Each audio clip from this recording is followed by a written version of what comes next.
Pernah kebayang nggak gimana sebuah kebijakan bisa bikin satu negara kaya raya, tapi di saat yang bersamaan justru menghancurkan bangsa lain? Nah, inilah yang akan kita kupas tuntas hari ini. Sistem tanam paksa. Kita mulai dengan kutipan yang jujur aja bikin merinding. Di waktu malam, harimau akan menyeret mereka. Ini bukan sekedar kiasan ya, ini adalah laporan nyata dari seorang inspektur Belanda yang melihat langsung mayat-mayat petani yang mati kelaparan sampai-sampai nggak terkubur. Inilah harga manusia yang harus dibayar dari sistem yang akan kita bedah ini. Oke, untuk ngerti kenapa sistem sekejam ini bisa muncul, kita perlu mundur dulu ke tahun 1830-an. Saat itu kerajaan Belanda lagi di ujung tanduk, benar-benar hampir bangkrut. Jadi masalahnya apa? Ya, Hindia Belanda, yang sekarang jadi Indonesia, itu bukannya jadi sumber untung, malah jadi beban finansial. Kas negara mereka kosong belompong gara-gara perang yang mahal dan utang warisan VOC. Dalam situasi putus asa ini, mereka melihat satu-satunya jalan keluar, memeras kekayaan habis-habisan dari tanah jajahan mereka. Di tengah keputusasaan inilah, muncullah seorang gubernur jenderal bernama Johannes van den Bosch. Dia datang dengan sebuah ide, sebuah solusi radikal yang kemudian kita kenal sebagai sistem tanam paksa. Nama resminya dalam bahasa Belanda itu Kulturstelsel. Gampangnya, ini adalah kebijakan yang memaksa para petani, terutama di Jawa, untuk menggunakan sebagian tanah mereka buat menanam tanaman yang laku diekspor, kayak kopi, tebu, dan nila.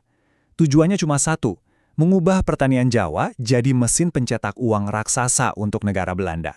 Kalau kita lihat aturannya di atas kertas, kelihatannya sih oke-oke aja ya.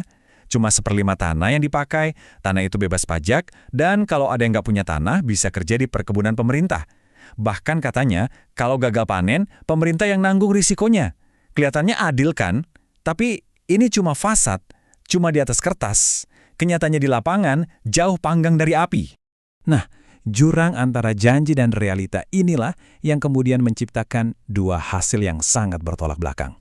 Keuntungan yang luar biasa besar bagi Belanda, dan petaka yang gak kalah besar bagi rakyat Indonesia. Dan buat Belanda, sistem ini benar-benar kayak keajaiban ekonomi. Pertumbuhan ekspor dari Hindia Belanda langsung meroket, rata-rata naik 14% setiap tahunnya. Itu angka yang luar biasa besar untuk zaman itu. Poin kuncinya di sini adalah, sistem tanah paksa ini nggak cuma menyelamatkan Belanda dari kebangkrutan, uang dari sini dipakai buat bayar utang-utang lama mereka, dan bahkan mendanai revolusi industri mereka sendiri. Jadi bisa dibilang, kemajuan Belanda itu dibangun di atas penderitaan koloni.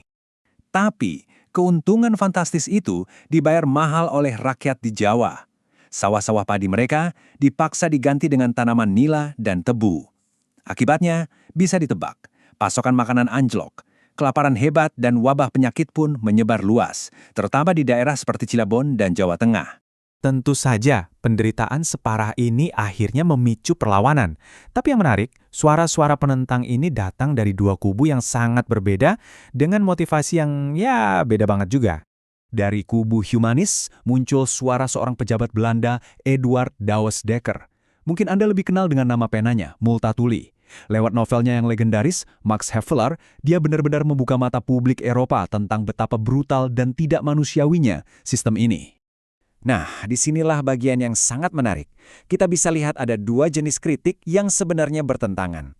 Kaum liberal, mereka protes bukan karena kasihan sama rakyat. Mereka cuma ingin keuntungan dari tanam paksa itu masuk ke kantong perusahaan swasta, bukan ke kas negara Belanda. Sementara itu, kaum humanis menentang sistem ini murni karena alasan moral dan kemanusiaan. Dan tebak siapa yang menang? Tentu saja, argumen ekonomi. Pada akhirnya, sistem tanam paksa dihapuskan, tapi bukan utamanya karena alasan kemanusiaan. Penghapusan ini lebih bertujuan untuk membuka jalan bagi era baru eksploitasi kolonial, kali ini oleh pihak swasta. Sistemnya memang sudah berakhir, tapi dampaknya itu terasa sampai waktu yang sangat lama.